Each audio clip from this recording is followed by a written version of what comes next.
in silence.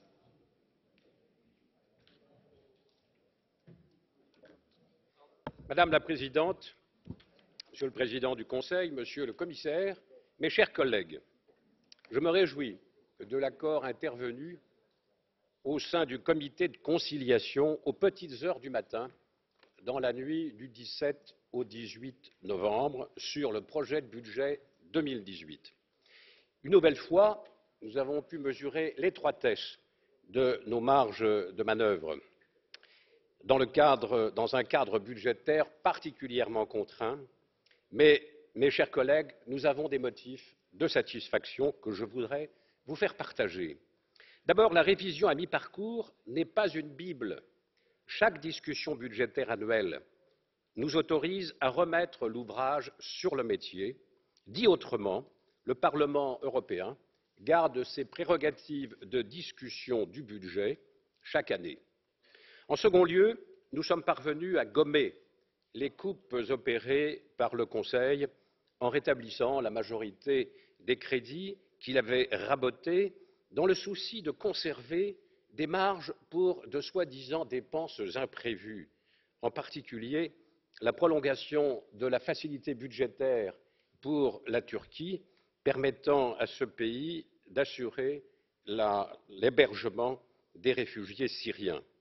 Si nous avons trouvé un accord, c'est parce que notre priorité visait à refonder les programmes de la rubrique 1A, ceux qui marchent le mieux, les programmes qui préparent notre avenir et protègent les Européens.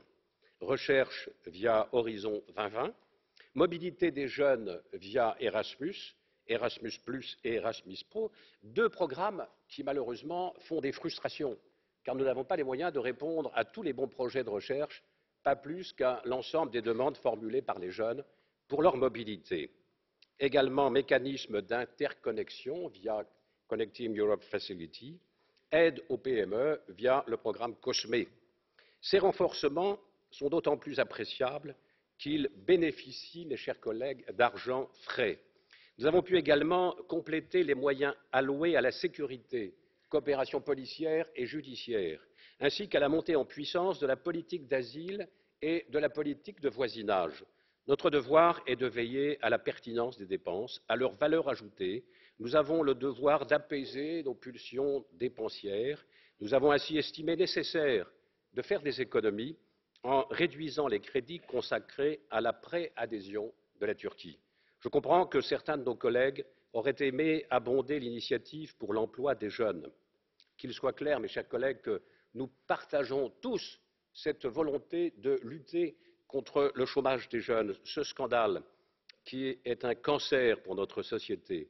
Mais je rappelle qu'un amendement de 116 millions à l'initiative du Parlement européen a permis d'augmenter de 50% la ligne de crédit et que la Commission s'est engagée, en tant que de besoin, si les crédits étaient épuisés, à présenter un projet de budget rectificatif dans le courant de l'année 2018. À titre personnel, si vous le permettez, je tiens à vous dire que j'aimerais bien que nous puissions mettre en œuvre des mesures concrètes, des mesures structurelles pour combattre efficacement le chômage des jeunes. La promotion de l'apprentissage et la mobilité des apprentis méritent que nous nous mobilisions en leur faveur. Les quelques pays européens qui ont cette pratique en culture, l'Allemagne, les Pays-Bas, l'Autriche, le Danemark, ces pays ont en commun un taux de chômage des jeunes particulièrement bas. Au total, j'estime que le Parlement peut être satisfait du projet de budget 2018. Je remercie les artisans de l'accord auquel nous sommes parvenus en comité de conciliation. La présidence estonienne, qui n'a pas ménagé ses efforts pour arriver à un accord. Le commissaire Oettinger et ses équipes, qui eux aussi ont été extrêmement diligents, nous présentant plusieurs versions de ce qui pourrait être un accord dans le comité de conciliation. Et puis vous me permettrez de saluer nos rapporteurs. Siegfried Mureşan a été un admirable rapporteur général, de même que Richard Ashworth et Jens Geier. Je les remercie pour la qualité de leur travail. Mes chers collègues, j'espère que nous serons nombreux demain à voter le projet de budget pour l'Union européenne en 2018. Merci de votre attention. Thank you very much. I now invite one of our rapporteurs, Mr. Mureşan, to take the floor. Madam President, thank you very much.